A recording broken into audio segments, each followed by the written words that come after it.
Bienvenidos a nuestro primer episodio del podcast Lost in the Woods, presentado aquí por Pedro Jr. Tenemos también a Javier Brother. Buenas. Y tenemos a Pedro Father. Hola. Entonces, queríamos empezar explicando por qué hemos decidido hacer este podcast. Y la idea viene de que muchas veces venimos aquí a visitar a Father en la casa que tienen en medio del bosque, literal. Y acabamos siempre hablando de temas filosóficos, ya sea el universo, sea la sociedad, cualquier cosa, acabamos hablando durante horas. Y un día se nos ocurrió la idea de decir, ¿por qué no compartimos esto con la gente? Y de hecho tenemos más inputs que nos vengan y más cosas a debatir, ¿no? Y de ahí viene la idea de tener el podcast Lost in the Woods. Entonces, el tema de hoy para el episodio número 1 es el condicionamiento humano. Cómo el condicionamiento humano genera conflicto entre personas y naciones. Todos sabemos que tenemos un condicionamiento. Todos estamos condicionados, pero ¿hasta qué punto realmente lo sabemos, no? Este es el tema que queremos debatir hoy. ¿Y cómo lo vamos a repartir? Estamos intentando tener 3 puntos principales, que son qué es el condicionamiento, ¿no? Y cómo se genera este condicionamiento. Luego, cómo se manifiesta también y cuáles son las causas de este condicionamiento en la vida. Y finalmente, los sistemas de control, que le hemos llamado. Cómo se relaciona el sistema de control o los elementos de control que hay en la sociedad con este condicionamiento. Y nada, para empezar, ¿qué es el condicionamiento humano, no? ¿Cómo se genera esto? A ver, cuéntanos, Pablo. Es evidente que todos estamos programados de alguna manera, ¿no? Necesitamos una programación. El ser humano no funciona si no está programado o tiene algún programa para funcionar. Sin embargo, hay un sustrato biológico, ¿no? El ser humano nace con un sustrato biológico que le permite desarrollar el lenguaje, la inteligencia y operar emocionalmente en el medio donde se desarrolla, ¿no? De esta manera, el niño cuando nace no viene como una tabula rasa, sino viene con un prediseño, digámoslo así, un preprograma para desarrollar estos elementos, la inteligencia, el lenguaje y la parte emocional. ¿A qué te refieres con prediseño? O sea, traemos de base una programación, una preprogramación en nuestros genes, nuestra constitución biológica, igual que lo tiene el resto de los animales, ¿no? Solo que el ser humano está preprogramado para desarrollar básicamente el lenguaje, cosa que los animales también lo tienen, pero de otra manera. Está preprogramado para desarrollar la inteligencia en diferentes estadios y está preprogramado también para interactuar inmediatamente con el ambiente que tiene afuera, ¿no? Con su familia, con su madre, etcétera, ¿no? Que es la parte emocional. De manera que el niño no viene como una tabula rasa en blanco donde simplemente se le va a incluir un programa, sino que él ya tiene una base que va a desarrollar. Ahora, esta base que él trae, este prediseño, ¿no? Requiere un input exterior. O sea, es el exterior el que complementa esta base de prediseño y la que hace que el lenguaje se desarrolle, la inteligencia se desarrolle, etcétera, ¿no? Entonces, este desarrollo este proceso de programación es un diálogo, una interacción entre lo biológico y lo que está afuera, ¿no? Y se va desarrollando. Y al final, el programa se va desarrollando en esa interacción. Y la personalidad del niño, del ser humano, se va desarrollando en esa interacción. Uh-huh. Algo interesante que comentábamos siempre es la manera que tenías de describir el programa que tenemos cada uno, nuestro condicionamiento, ¿no? Que lo dices como si fuera un software, ¿no? O sea, cada quien tiene su propio software y ese software, como estamos diciendo, hay un componente biológico que es irrefutable, no se puede contrarrestar, no se puede debatir. O sea, también viene transmitido por los padres, ¿no? Todo lo que viene de la familia, que son estos primeros años, están alimentando, están programando el software que tenemos a edad temprana, ¿no? Eso es correcto.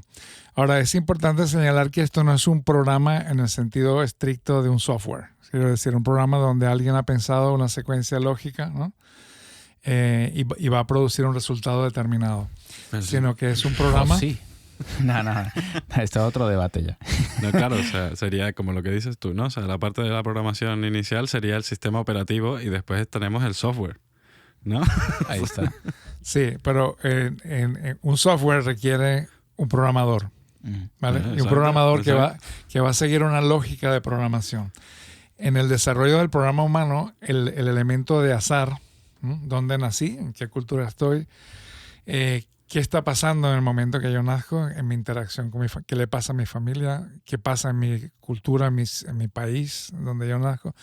Entonces, digamos que esto no lo puedo prever y prediseñar. Viene de forma azarosa, ¿no? Viene de forma de que yo no puedo saber exactamente hacia dónde va a ir mi programa.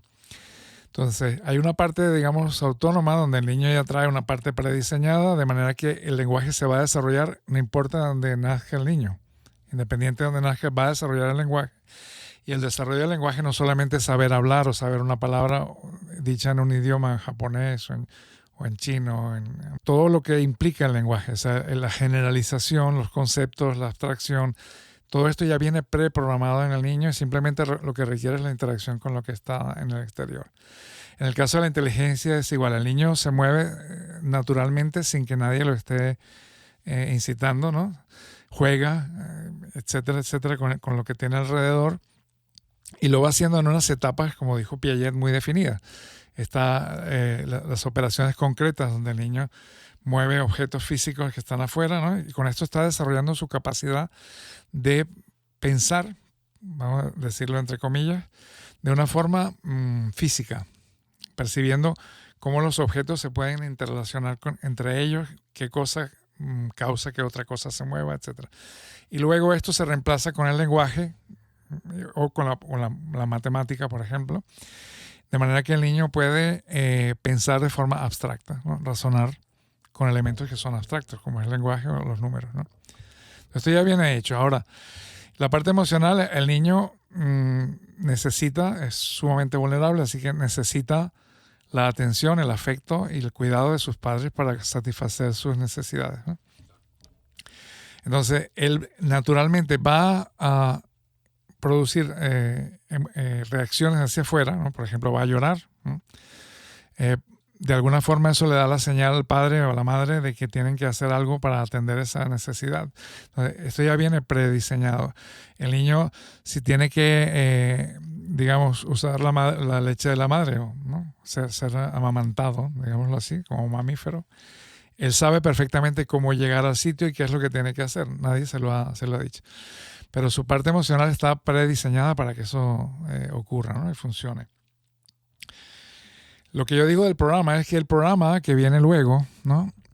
No se puede describir como alguien que programó una secuencia lógica como se hace en un ordenador, ¿no?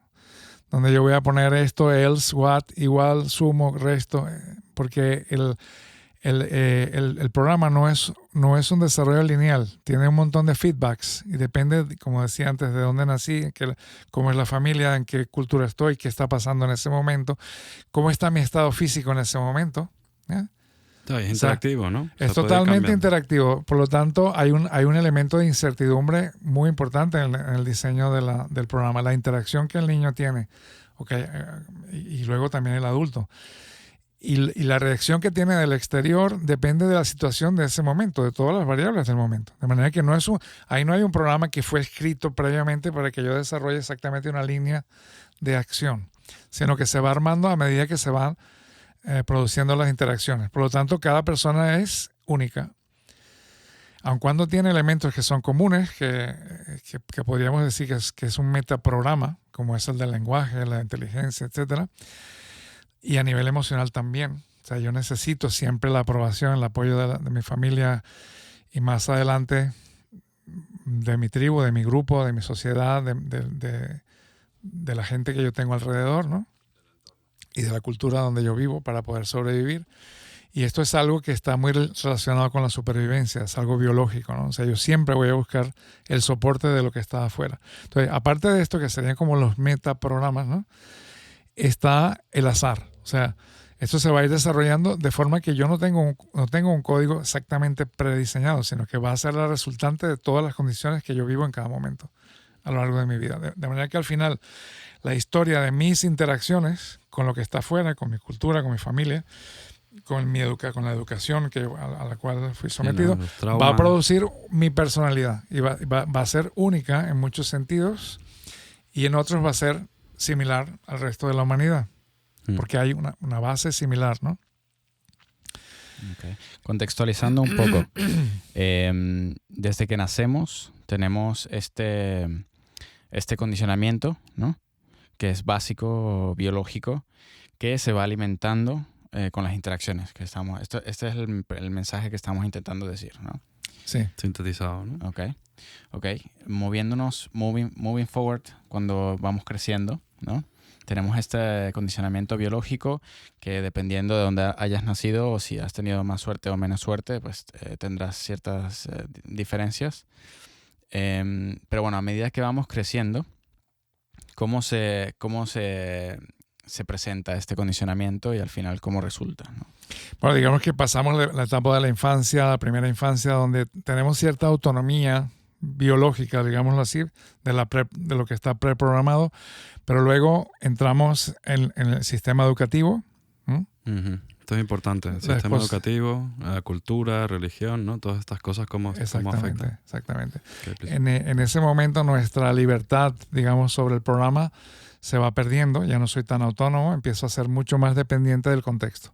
Eso quiere decir que si yo nací en un pueblo de Japón, mi condicionamiento a los valores, a la historia de ese pueblo, a la historia de la cultura de Japón, a la religión de donde estoy, y obviamente la educación. O sea, yo voy a recibir una educación de una manera o de otra. ¿Okay?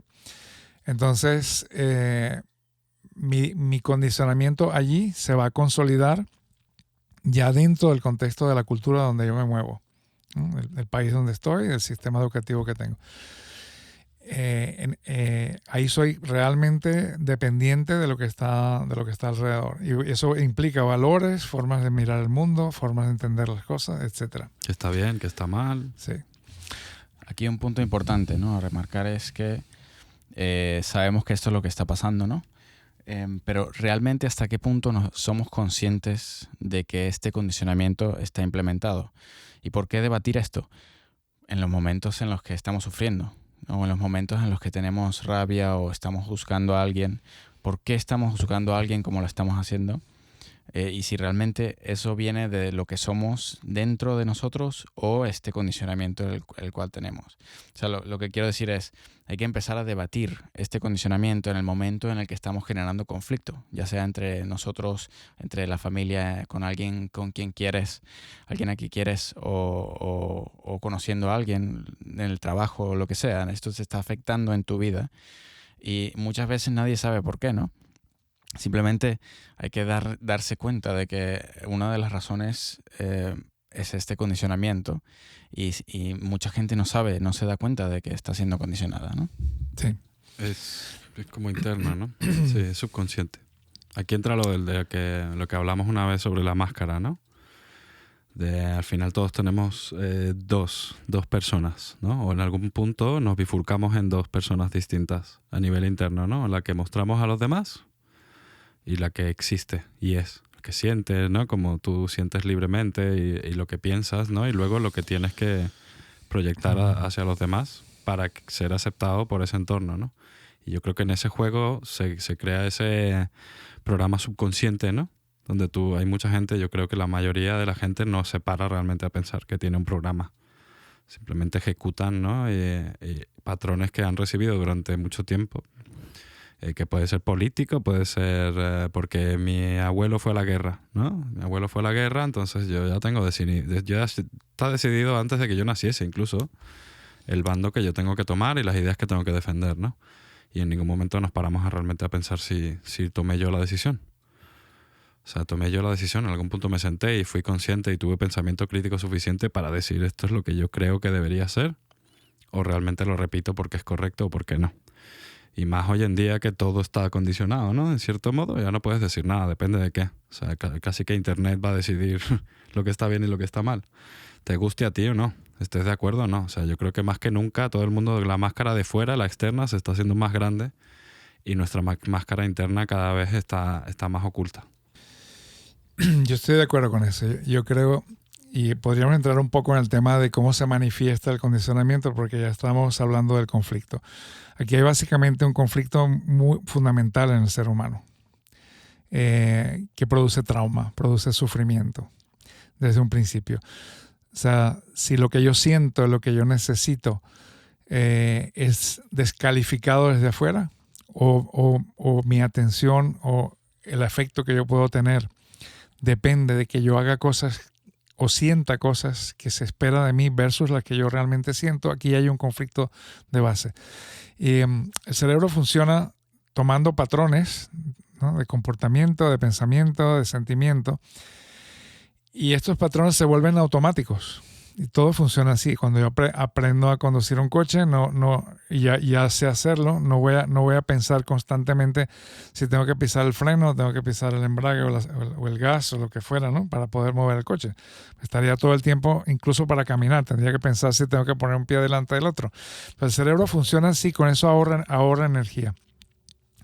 Pero el conflicto entre lo que yo realmente soy, mi yo auténtico, y lo que está afuera me está imponiendo y que yo acepto, porque si no, no tengo la atención, no tengo el afecto, no tengo la aprobación, mis necesidades se ven en peligro, y mi supervivencia, que digo que es algo biológico, se ve en peligro.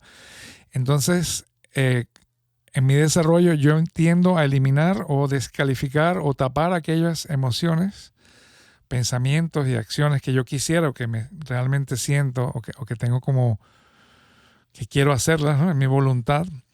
Empiezo a taparlas y empiezo a mostrar una imagen que no soy yo, que no soy exactamente yo. Y con eso obtengo la aprobación, obtengo el afecto de lo que está afuera, ya sea de mi familia o de la cultura o de mi trabajo o de mi grupo de referencia, que podríamos llamar un poco la tribu, ¿no?, a la cual yo pertenezco. Y esto tiene una base biológica, o sea, yo necesito sobrevivir. Y esto es primario, esto es fundamental. Sí, porque al final en todo el tema también hay una amenaza de muerte subyacente. O sea, si yo no me adapto al programa que está impuesto, no puedo pagar el alquiler, no puedo comer, ¿no? No puedo hacer todo esto. O sea, que incluso es más profundo ahí, ¿no? Y en ese punto yo creo que nos perdemos y al final el programa se autoejecuta, ¿no? Sin compasión. La supervivencia manda sobre todo lo demás. Manda sobre la verdad, manda sobre la realidad, manda sobre cualquier otra cosa. Y cualquier dato o información que me quieran dar que afecte mi relación con mi tribu, con mi grupo, por lo tanto con mi supervivencia, no la voy a escuchar o la voy a suprimir o la voy a negar. Porque de alguna forma esto ya es muy primitivo, muy básico. Mi supervivencia depende de eso, ¿no? Y el ser humano busca siempre seguridad, absoluta seguridad. Si tiene poder, aumenta su seguridad. Si tiene dinero, aumenta su seguridad. Si tiene afecto, aumenta su seguridad. Si tiene la aprobación de su grupo, aumenta seguridad. Entonces, este es un motivador muy profundo, fundamental en la vida humana y que explica muchas cosas. Ahora, ¿por qué esto genera sufrimiento? ¿Qué es el sufrimiento? ¿No? Cuando hay conflicto interno, o sea que si una persona tiene una necesidad de decir algo y siente algo y lo puede expresar de alguna manera, modulado por el contexto, pero puede expresarlo, la energía fluye naturalmente. Aquí no hay choque interno. Cuando yo no puedo hacer eso, se produce un conflicto interno en mi cabeza. O sea, no solamente voy a mostrar una máscara o voy a mostrar algo que no soy yo en ese momento, sino que el conflicto se genera internamente. Y este desgaste de energía constante entre lo que es y lo que debería ser, y lo que yo sé que afuera esperan que yo sea, ese conflicto interno es el sufrimiento. Claro, genera dolor. Ese es el sufrimiento. Y este conflicto está, digamos, matizado por dos elementos importantes. Uno, lo que me ha pasado antes, si sufrí, si tuve dolor porque no me atendieron en mis necesidades, o me golpearon o me hicieron daño. Y luego yo lo voy a proyectar hacia el futuro. Por lo tanto, tengo miedo constantemente de que algo malo me puede volver a pasar. Me puede pasar si yo no me manifiesto o me adapto a lo que está afuera. Entonces, eso mantiene constantemente en tensión el cerebro, digámoslo así, constantemente entre lo que realmente estoy sintiendo y quiero hacer y pienso, y lo que debería o no debería hacer para evitar el dolor y aumentar mi posibilidad de supervivencia, aumentar mi seguridad. Y esto es el sufrimiento. Se podría relacionar con haciendo una analogía al trauma, ¿no? El trauma, tú tienes una experiencia horrible que luego el cerebro constantemente intenta evitar. Está buscando constantemente patrones similares para evitar volver a sentirse así de horrible, ¿no? Así es. Pero durante ese proceso y está gastando energía, estás en constante sufrimiento, finalmente, ¿no? No, y no eres consciente, ¿no? De ello. Esa es la parte que yo encuentro divertida.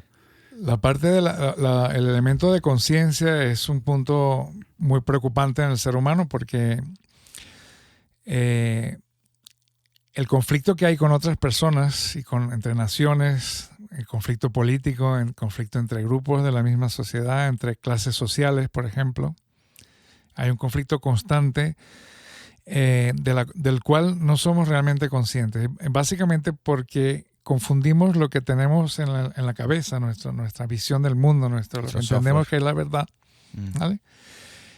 Con la realidad. Pensamos que lo que pensamos, sentimos y creemos, ¿vale? Es la realidad. ¿Okay? Cuando yo veo el mundo de una manera, creo que el mundo se comporta de esa manera. Pero básicamente es un constructo social. O sea, vivimos en una especie de metaverso. Esto que está haciendo Zuckerberg y Apple ahora con su... En realidad vivimos en un mundo virtual, salvo que estemos en la naturaleza y estemos en contacto con nuestros sentidos directamente con lo que está afuera. Pero aparte de eso, cuando estamos en sociedad, estamos en una realidad intersubjetiva, o sea, y subjetiva. Sí, la mía propia y la relación. Y esto produce que creemos que la realidad es lo que yo pienso, que la realidad es lo que yo siento, que mis prejuicios son ciertos, que mis creencias son ciertas. Pero obviamente, como decíamos antes, como el programa es producto del azar y al mismo tiempo del condicionamiento, mi programa va a ser diferente del tuyo, porque tú vienes de otra clase social, o de otro grupo, de otra tribu, o de otra parte. Tuviste otras interacciones. Y yo tengo una idea errónea sobre ti, básicamente, porque creo que lo que pienso y lo que creo es cierto, y tú crees que lo que piensas y crees es cierto, así que entramos en conflicto. Y en el momento que entramos en conflicto se produce más sufrimiento todavía. Y en ese momento se complica la situación porque mi reacción emocional, mi temor a perder seguridad, porque pierdo poder o porque no tengo razón, etcétera, y empiezo realmente en una confrontación con el resto de las personas. Y eso explica por qué las personas en general no se entienden. El ser humano realmente no se entiende, no entiende ni cómo funciona él, ni cómo funciona la mente de otra persona.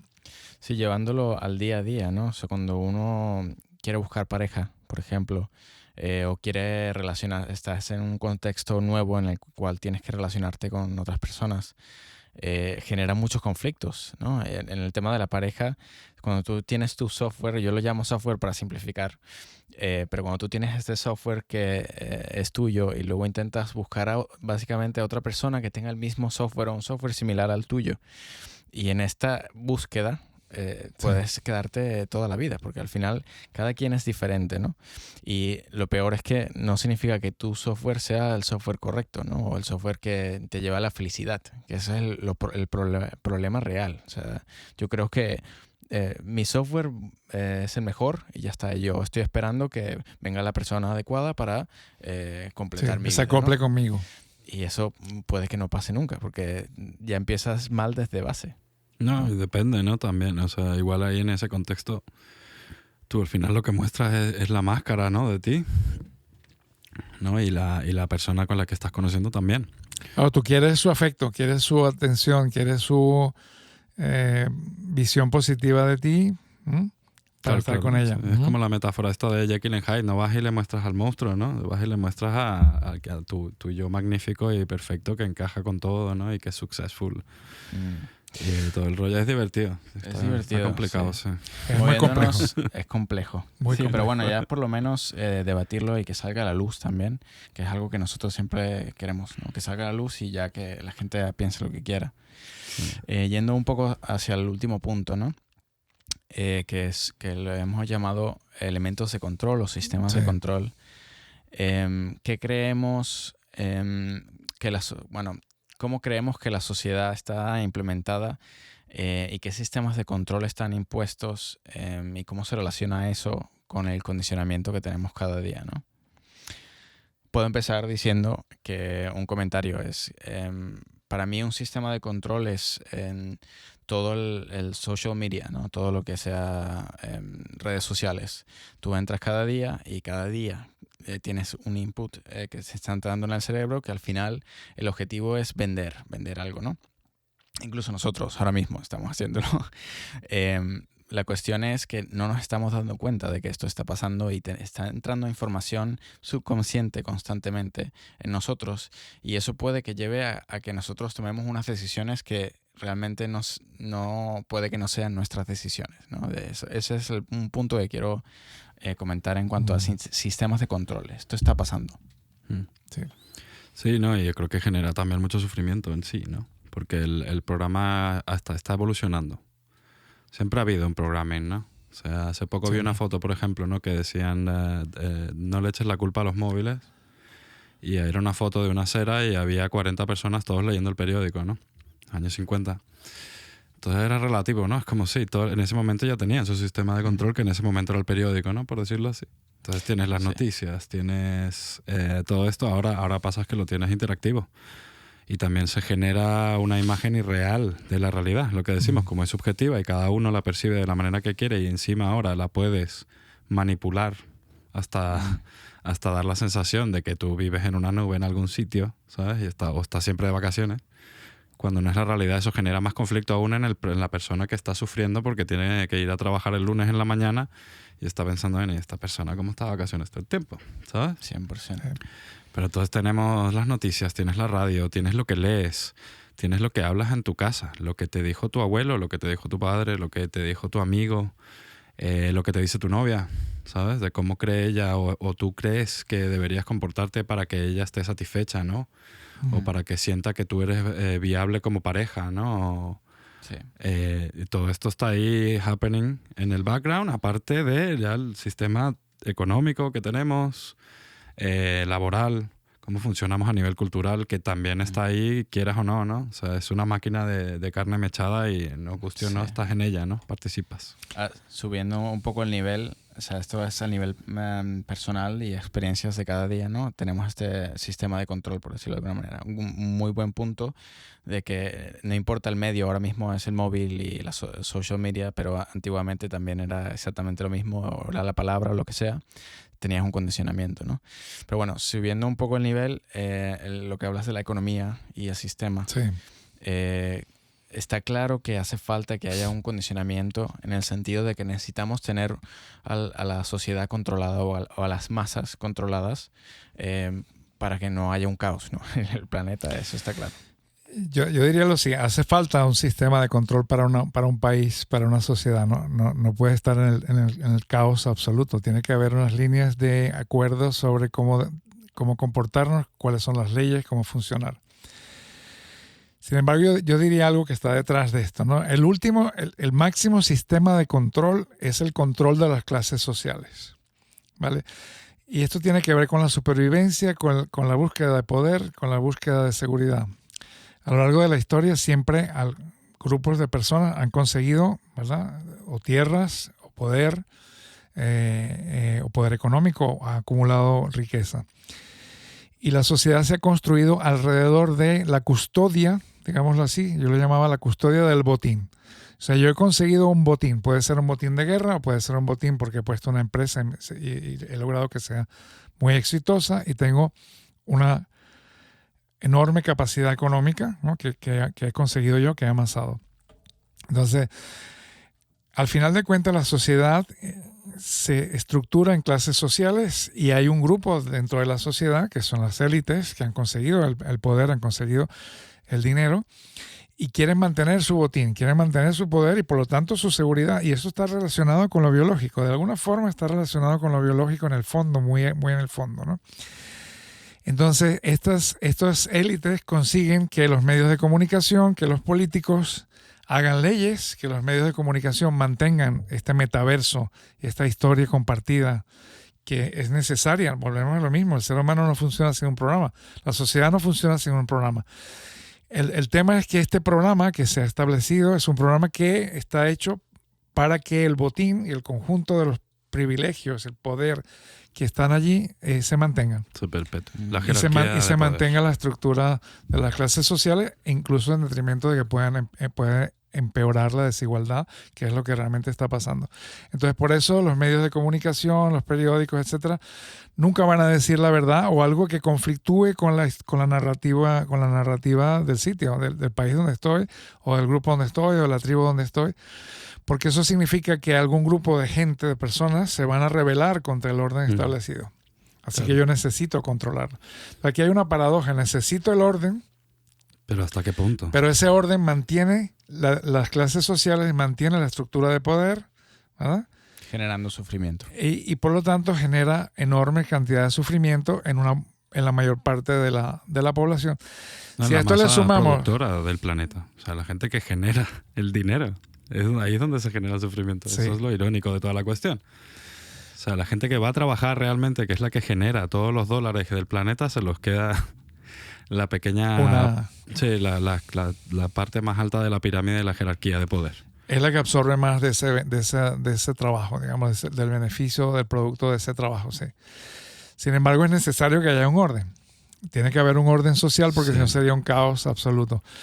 Entonces, aquí con esto entramos en un siguiente podcast que tenemos que hacer sobre... Sí, llegando un poco hacia el fin de este episodio, hemos hecho el acknowledgement de que hay un condicionamiento, está en todas nuestras fases de la vida, pero hay. Y este condicionamiento nos lleva a sufrir, de una manera u otra, nos lleva a sufrir. Entonces, ¿cómo combatir este condicionamiento? ¿O qué podemos hacer nosotros cada día para por lo menos darnos cuenta y quizás cambiar una decisión que lleve al final a menos sufrimiento? Esto es lo que queremos debatir en el siguiente episodio. Así que gracias por haber estado con nosotros. Ha sido corto pero emocionante. Un placer, vale. Y les esperamos. Antes de que se vayan, por favor hagan like y subscribe y nos vemos en el siguiente episodio.